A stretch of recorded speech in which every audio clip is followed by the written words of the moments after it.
Every year, thousands of people must evacuate their homes, not only from floods and hurricanes, but from landslides, wildfires, even the release of biological or chemical agents. Hi, I'm Michael. Although most of us don't really think about having to evacuate, it can happen anytime, day or night, and from any place, at work, home, or school. But there are easy actions you can take so that you can be ready ahead of time. First, when you're asked to evacuate, it is so important to take that seriously and to leave quickly. Evacuation is serious business. You should know your community warning signals, know what radio and TV stations to listen to, be familiar with evacuation routes, and have a plan. Making plans at the last minute can cost precious time, and it can be confusing and stressful and dangerous. We might be in denial about some of the reasons to evacuate, like terrorist threats, but we need to be prepared. Evacuation is serious business. Let's review in more detail. Get a kit, make a plan, and be informed. Being ready to evacuate at a moment's notice requires planning.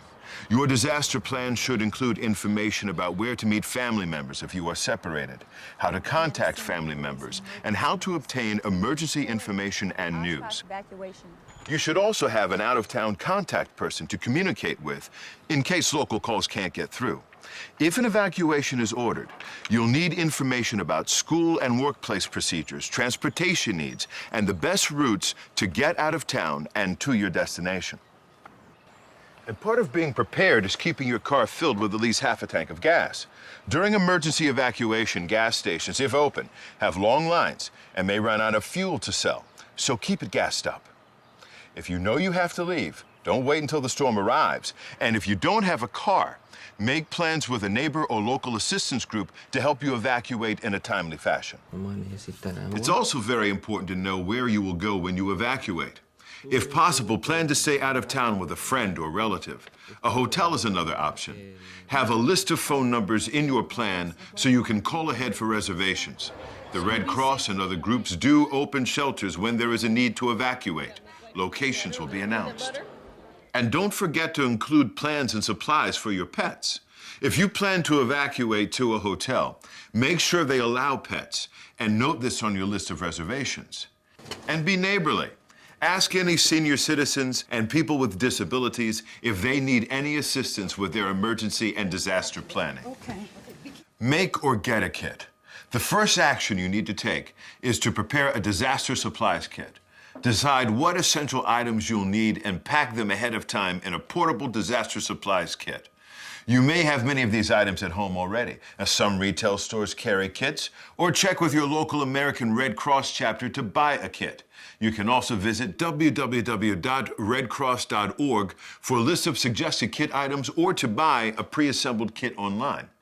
Besides food, water, and essentials, your kit should include personal supplies like prescription medicines, extra pair of eyeglasses, a crank or battery-operated radio, first aid kit, and extra batteries.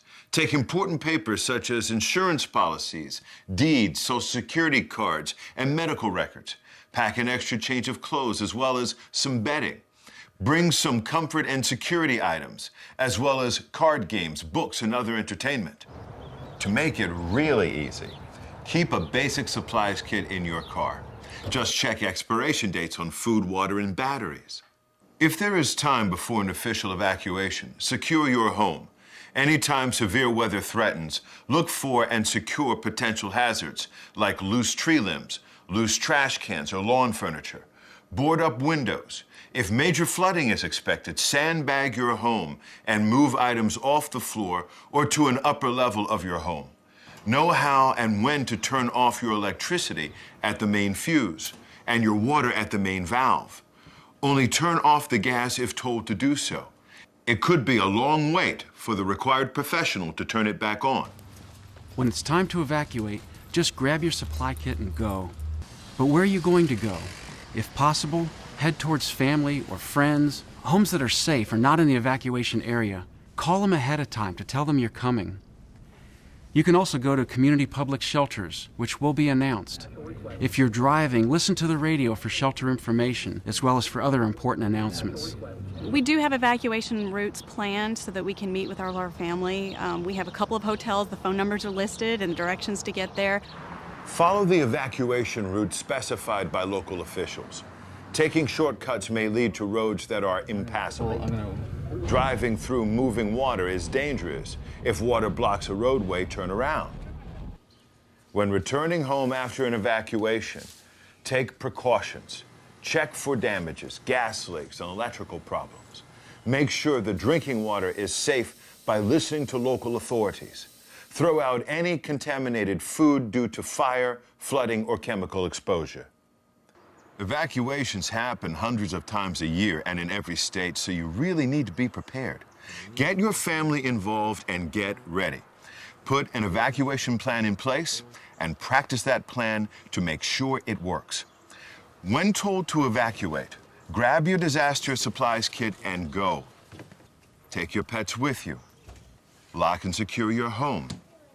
Leave as early as possible to avoid the last-minute traffic delays, and listen to authorities for further instructions.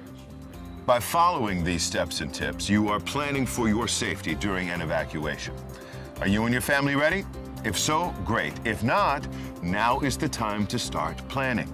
For more information, contact www.redcross.org. And remember, get a kit, make a plan, and be informed.